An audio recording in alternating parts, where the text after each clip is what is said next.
Man, I hate when they call me Gringo because of my Spanish. But you know what, today, I'm gonna confuse everybody. I got the Dominican flag. I even got the Dominican jersey, the hat. I got everything. And I speak fluent Spanish. They're not gonna even know that I'm a Gringo. Oye, ¿qué es lo que es de lo mío? Oye, pero tú eres de mi país. ¿Qué es lo que contigo? ¿Qué tú haces en mi estudio? ¿Tú quieres grabar un dembow? ¿Qué es lo que es de lo mío? Wow. Espérate. Pero tú no eres dominicano. ¿Pero por qué tú tienes toda esa ropa dominicana entonces? ¿Qué tú haces? No, manín. No gringo aquí. Wey, mira, móntame la pura. Tú no eres dominicano, mi loco. Pero ¿cómo lo sabías? O sea, yo tengo la pinta dominicana. Yo estoy hablando contigo en español fluido. ¿Cómo que lo sabías? ¿Cómo lo sé, mi loco? Pero tú hablas más gringo que el diablo. Tú ni siquiera hablas español regular como nativo, mi loco. Tú tienes que aprender. A mi madre.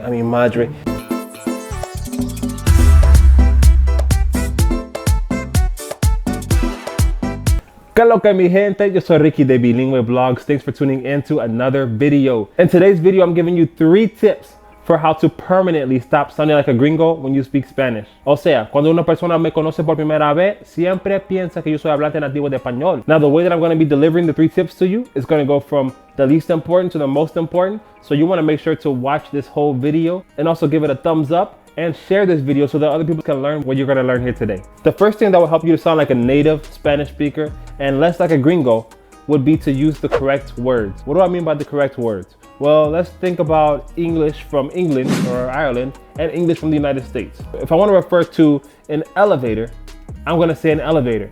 But in England or in Ireland, they're going to say the lift.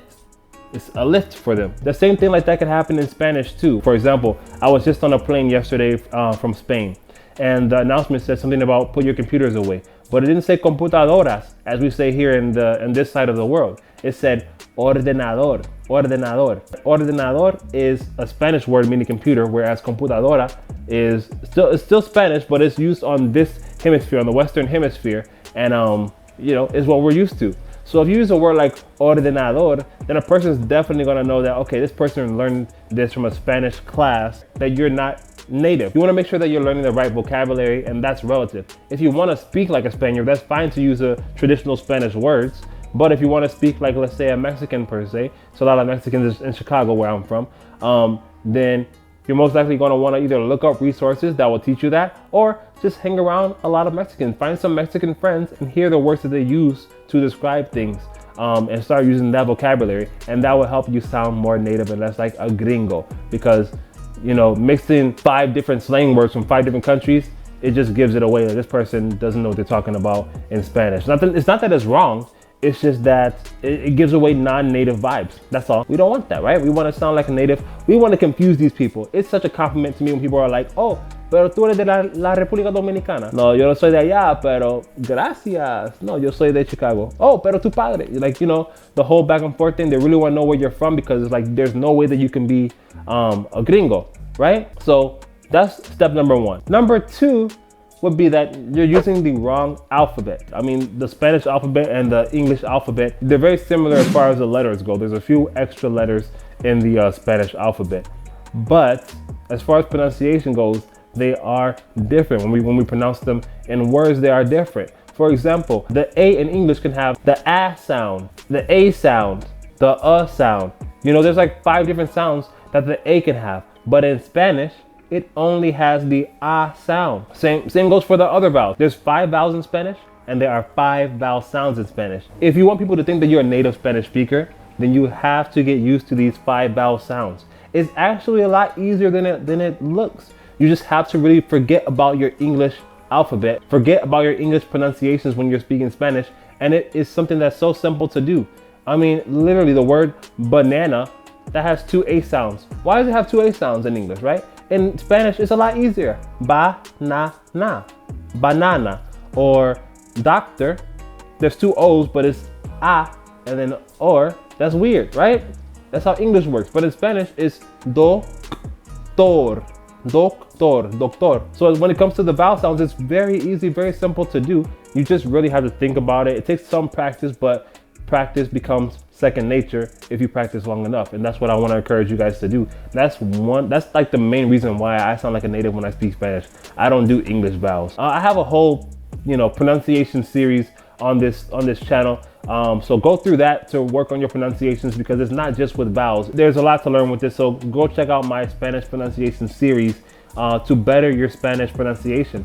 Now, the last thing that we have to work on here to sound less gringo, to sound a lot more native, would be to slur your vowels. When we see vowels connected to each other, we have to slur them. I don't talk about this in my pronunciation series, and that's why I'm adding this. This is like the major key that's going to help you to become way more native sounding. For example, let's take the phrase, ¿Qué vas a hacer? A non-native Spanish speaker might say it like that. ¿Qué vas a hacer hoy? A native Spanish speaker, or somebody who's mastered the Spanish dialect or accents, will say it like this. ¿Qué vas a hacer? ¿Qué vas a hacer? And when somebody with my accent, we take the S off of that. Me loco, pero ¿qué tú vas a hacer? Even though I have an A and then I have another word that starts with the A sound, it's all gonna be one A pretty much. Amigo, pero ¿qué vas a hacer?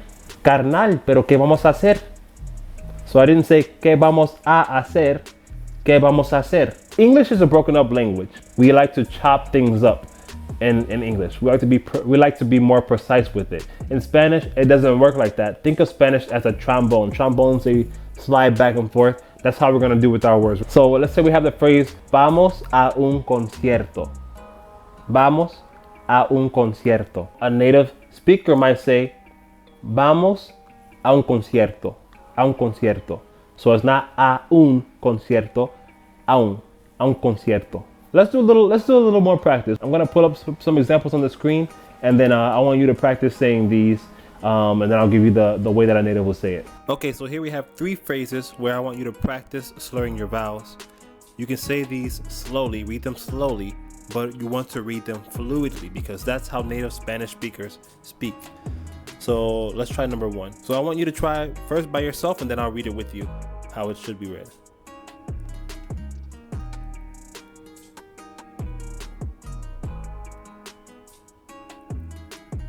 Okay. Ready?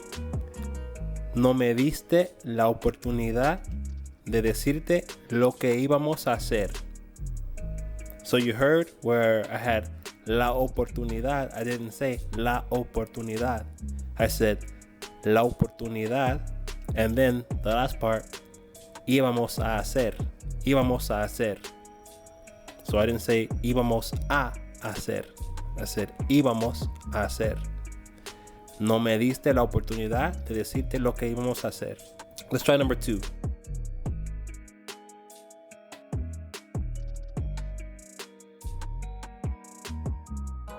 Now it's my turn. I'm going to read it slowly but fluidly, okay? Pásale el desayuno a uno de esos animales. Okay, a little bit faster. Pásale el desayuno a uno de esos animales. Okay, number 3.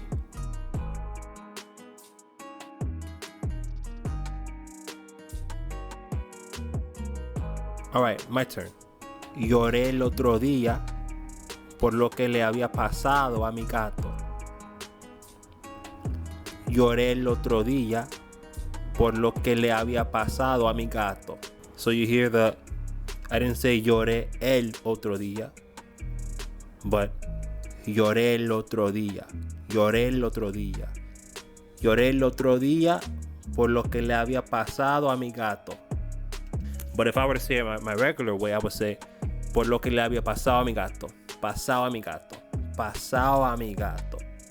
Because we cut the D's off in Dominican Spanish and Caribbean Spanish. Now it's time for you to find something to read, whether that's a book or an article, a magazine, and practice slurring your vowels when you have vowels next to each other. All right, so if you like this video, I need you to share this video. If you found it helpful, share it. Also give it a thumbs up. Comment down below. Since we are a community, I'd love to see what you guys write and respond to you guys as well. And also subscribe and turn your notifications on. I have more content coming like this in the near future, so you don't want to miss it. Go ahead and do those things. And yeah, hasta aquí el video de hoy. Nos fuimos.